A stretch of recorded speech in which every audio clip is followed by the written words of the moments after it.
Então chegamos para a resolução das questões 37, 38, 39 e 40 da prova da SpaceX, da disciplina de História, prova essa de modelo F, que foi aplicada no ano de 2022. As questões vocês verão e lerão e resolverão juntos comigo, e com certeza perceberão que não eram questões difíceis, não eram questões impossíveis. Inclusive, duas delas eram bem fáceis se nós levarmos em consideração o nível da prova da SpaceX. Lembrando sempre que é uma prova complexa, que é uma prova que trabalha várias disciplinas, que é uma prova muitas vezes com exercícios muito aprofundados, sobretudo na área das exatas. Então, quando eu digo sobre o nível das questões, eu imagino que nós estamos lidando com alunos que acompanham os nossos vídeos e que possuem um ritmo de estudo e que possuem uma rotina para que consiga, claro, estudar todas as disciplinas ou o máximo possível para que consiga realizar esse concurso que é um dos mais concorridos do Brasil. Então vamos lá, seguimos aquele esquema que nós estamos fazendo em nossas aulas. Eu leio o enunciado, nós analisamos as alternativas e depois nós partimos para uma análise de por que a alternativa está errada. Então não é apenas nós lermos as questões e colocarmos o gabarito. Aqui nós comprovamos o porquê que a assertiva está certa e porquê que as outras estão erradas. E claro, talvez você esteja nessa aula e você nem vá fazer a prova da SpaceX, mas é uma aula importante para que você possa revisar o conteúdo, certo? Então vamos lá. A nossa primeira questão, ela diz no enunciado o seguinte: no final da década de 50, reagindo à situação de dependência em relação aos Estados Unidos, um grupo de guerrilheiros comandados por Fidel Castro e Ernesto Che Guevara derrubou Fulgêncio Batista do poder em Cuba, na chamada Revolução Cubana. Fidel permaneceria autocraticamente no poder por 49 anos. A respeito do assunto, é correto afirmar que, ou seja, percebemos pelo enunciado que é trabalhado ou será trabalhado o conflito entre Cuba e Estados Unidos, o contexto revolucionário interno de Cuba. Então, pelo enunciado, nós já conseguimos ter uma ideia de onde essa questão vai direcionar as nossas atenções. Olha o que diz a alternativa A. Em 1991, com o fim da União Soviética, principal parceiro econômico de Cuba, a economia da ilha foi seriamente abalada, o que levou Fidel Castro a flexibilizar a economia, permitindo a abertura para atividades capitalistas e investindo no turismo. Essa alternativa está correta. Não se tratou de uma abertura sem controle às ações e atividades capitalistas. Nós sempre precisamos ter em mente que, mesmo diante dessa política capitalista de incentivo ao turismo, que foi uma atividade que não só foi, como é até hoje, uma atividade que gera muito capital, que gera muito dinheiro para Cuba, nesse período, assim como é hoje, há uma centralização das ações. Então não é que em 91 decidiu-se pela abertura e essa abertura ela foi sem uma centralização. Não, sempre precisamos ter em mente que há a centralização, que há o controle. Mas a alternativa A ela está perfeita. Só que agora nós precisamos analisar o porquê que as alternativas B, C, D e E estão erradas. Olha o que diz a B. Em 1963, na crise dos mísseis, um dos momentos mais tensos da Guerra Fria, os Estados Unidos tentaram instalar uma base de mísseis na área de Guantánamo. Nós analisaremos que está errado, porque a história não é essa, tá bom? C. A Revolução Cubana iniciou-se com um episódio que ficou conhecido como Invasão da Baía dos Porcos. Também não é. D. Nos 49 anos de governo de Fidel Castro, os cidadãos cubanos puderam viajar ou emigrar livremente para onde desejassem. Essa não tem muito que nós discutirmos, porque trata-se de uma política centralizadora, de uma política realmente que vai exterminando muito da liberdade do indivíduo e do cidadão. E nós sabemos que não tiveram e não têm até hoje essa liberdade, essa autonomia para fazer o que bem entendem, para buscar realmente o que seria melhor para a vida de cada indivíduo. Nós sabemos que trata-se de um regime, sim, que tem as suas limitações, que tem as suas restrições, que tem as suas proibições, que tem todo um sistema de centralidade de todas as atividades. Então essa nós já vamos eliminar desde agora, porque ela é muito claro que está errada. E aí diz, além dos inegáveis avanços sociais alcançados, Cuba diversificou sua produção agrícola e conseguiu avançar na industrialização. Está errado também. Então, na próxima página, onde vai aparecer o nosso quadro, nós analisaremos basicamente o porquê essas alternativas elas estão erradas, beleza? Então, a partir de agora, quando eu fico pequenininho na sua tela, é o momento que vai aparecer o nosso quadro e a partir desse quadro nós vamos analisar o porquê a B, a C e a E elas estão erradas, a D nós já discutimos, nós já comentamos. Vamos lá. Sobre a crise dos mísseis. O que foi isso? Em síntese, em resumo, bem objetivo, se você está lendo Crise dos Mísseis, Revolução Cubana, Economia Cubana e você não sabe, você não tem nem ideia, utilize esse momento para que você possa organizar uma revisão, para que você relembre algumas coisas e você possa, depois dessa aula, organizar uma revisão. A crise dos mísseis, ela aconteceu em 1962 e foi um fato ocorrido entre a União Soviética e os Estados Unidos, claro, diante do palco do cenário chamado Cuba. O que aconteceu? A União Soviética estava instalando mísseis em Cuba, a 150 quilômetros apenas de áreas territoriais norte-americanas.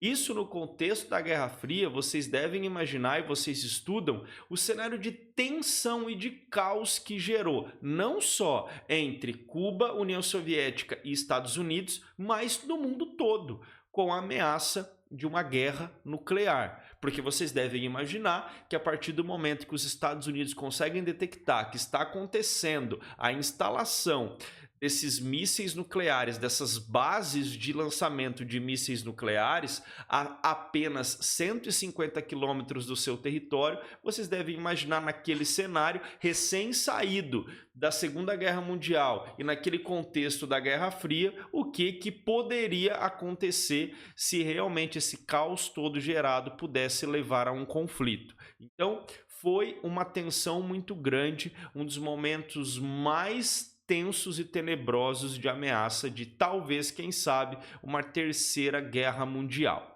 Então, por isso que aquela alternativa lá de trás estava errada. Porque lá falava que os Estados Unidos desejaram instalar esses mísseis. Revolução Cubana. A Revolução Cubana, ela aconteceu de 53 a 59.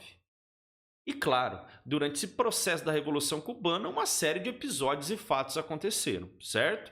Só que o que está falando da alternativa, a invasão da Baía dos Porcos, ela aconteceu em 61 e foi uma tentativa fracassada dos Estados Unidos em derrubar o governo do Fidel Castro. Então não tem nada a ver com aquilo que a gente acabou de ler a respeito da invasão da Baía dos Porcos. E a respeito sobre a economia cubana, é ainda uma economia fortemente baseada na agricultura, sobretudo na questão do açúcar, e enfrenta dificuldades na industrialização. Por mais que tenha bons índices de saúde e de educação, nós temos ainda uma série de problemas econômicos associados a essa plenitude de desenvolvimento de uma nação, de um país. Então aqui vocês puderam entender o porquê que aquelas alternativas que nós acabamos de ler, elas estão erradas. Vamos agora para a questão 38, que para mim foi uma das questões mais fáceis da disciplina de História da prova da SpaceX de 2022. A questão, no seu enunciado, diz: o Renascimento ou Renascença, movimento de inspiração humanista que se desenvolveu entre os séculos XV e XVI, surgiu na Itália e expandiu-se por várias partes da Europa. Assim como nas artes, a ciência europeia passou por um impulso inovador nesse período. Refutando a teoria geocêntrica, surgiu o heliocentrismo, teoria desenvolvida pelo sacerdote católico e astrônomo Nicolau Copérnico. Não é Leonardo da Vinci, não é Galileu Galilei, não é Johann Kepler e não é Nostradamus. É Nicolau Copérnico. Não tem nem muito que nós discutirmos. Alternativa E responde a questão 38. Questão 39. A respeito da história do Brasil. O movimento tenentista, na década de 20, engloba a revolta do Forte de Copacabana, em 22, as revoltas de 24, São Paulo e Rio Grande do Sul, e a Coluna Prestes. Nenhuma dessas revoltas produziu efeitos imediatos na estrutura política brasileira, mas mantiveram acesa a chama da revolta contra o poder e os privilégios das oligarquias.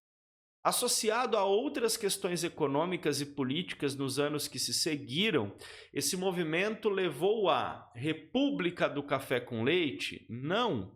Esses movimentos estão acontecendo em contextos de toda aquela estrutura da República Velha, da Primeira República, onde está acontecendo, claro, esse revezamento presidencial entre poucos estados, entre poucos partidos, sobretudo quando a gente para analisar paulistas e mineiros, mas isso não é uma consequência de Forte de Copacabana, revoltas de 24 e Coluna Prestes. Muito pelo contrário. Muitas coisas que esses revoltosos estavam questionando era por conta da República do Café com Leite, era por conta da República Velha.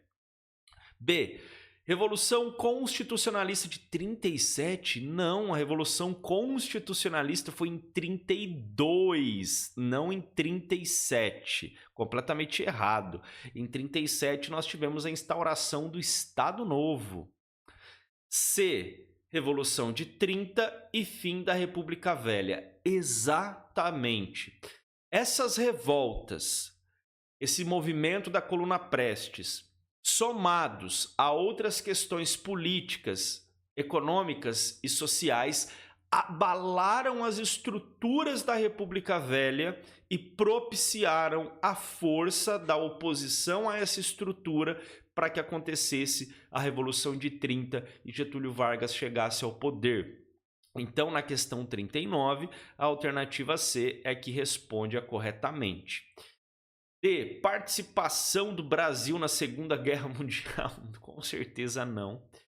Queda de Getúlio Vargas? Também não, certo? Então, essas últimas duas são muito erradas, pessoal. Não tem nem o que nós discutirmos. Como eu falei, se você estuda minimamente essas questões, você sabe que, sobretudo, essas duas últimas, elas estão muito erradas. Até porque quando nós falamos de participação no Brasil na Segunda Guerra Mundial, pessoal, nós estamos falando de Segunda Guerra Mundial, um momento que aconteceu de 39 a 45. Aqui nós estamos falando, só se nós colocássemos Segunda Guerra Mundial em jogo. Aqui nós estamos falando desse processo de transição de República Velha para governo, para a era Vargas. E a queda do Vargas também não tem nada a ver com essa estrutura. Essa estrutura fez com que ele chegasse ao poder, não que ele caísse. A questão 40, eu achei bem interessante, porque é uma questão interpretativa. Muito legal, inclusive. O feudalismo termina quando os mortos que a igreja havia colocado no centro do espaço social são reconduzidos para fora das cidades e aldeias. Com essa metáfora, Jérôme Basquiat quis destacar. Olha lá, vamos ler de novo. O feudalismo termina, feudalismo extremamente marcado pelo poder e pela influência da igreja, termina quando os mortos, que a igreja, instituição extremamente influente no feudalismo, na Idade Média, que a igreja havia colocado no centro do espaço social, são reconduzidos para fora das cidades e das aldeias. Basicamente é o seguinte, olha, nós notamos que realmente o feudalismo acaba, a Idade Média está ruindo, quando a igreja começa a perder força. Quando, inclusive, os cemitérios que a igreja havia colocado no centro das cidades, próximo às igrejas, começam a ser colocados para fora, começam a ser colocados à margem. Ou seja, é o momento em que a igreja católica passa por um processo de dificuldades de poder. Essa é a metáfora. Agora vamos ver as alternativas. Que no final da Idade Média, como medida sanitária, ocorreu uma exumação generalizada de restos mortais nos cemitérios urbanos. Não, isso não aconteceu. Não tem nem o que a gente discutir, isso não aconteceu, certo? Isso é um fato inverídico. B. A modificação dos cortejos fúnebres, que passaram a percorrer itinerário fora dos centros urbanos. Aqui não está falando de cortejos fúnebres.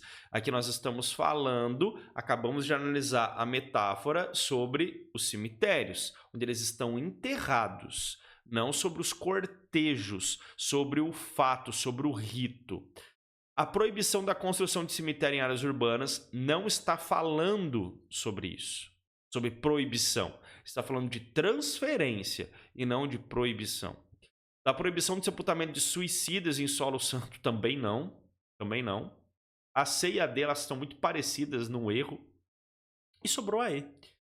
Que a presença dos cemitérios no centro das cidades e aldeias em torno de lugares de culto religioso pode ser considerado um elemento marcante da sociedade feudal. Exatamente. Por quê? Porque a gente nota que todas as estruturas, que todas as influências da igreja nessa finalização do feudalismo, da Idade Média, isso tudo começa a passar por crises, por dificuldades. A igreja passa a perder realmente essa centralidade, esse domínio pouco a pouco. Ainda é muito influente até hoje, claro, mas nós precisamos notar que esses abalos eles serão sentidos pela igreja. Beleza? Bom, assim chegamos à resolução da nossa questão 40. Na próxima aula teremos mais 4 questões para nós conversarmos, beleza? Espero que você tenha gostado dessa aula, espero que você tenha entendido o conteúdo e espero também que você curta esse vídeo, se inscreva em nosso canal e que essa aula tenha te ajudado a revisar os conteúdos, a tirar as dúvidas para a prova da SPSEC, beleza? Grande abraço, até o próximo vídeo.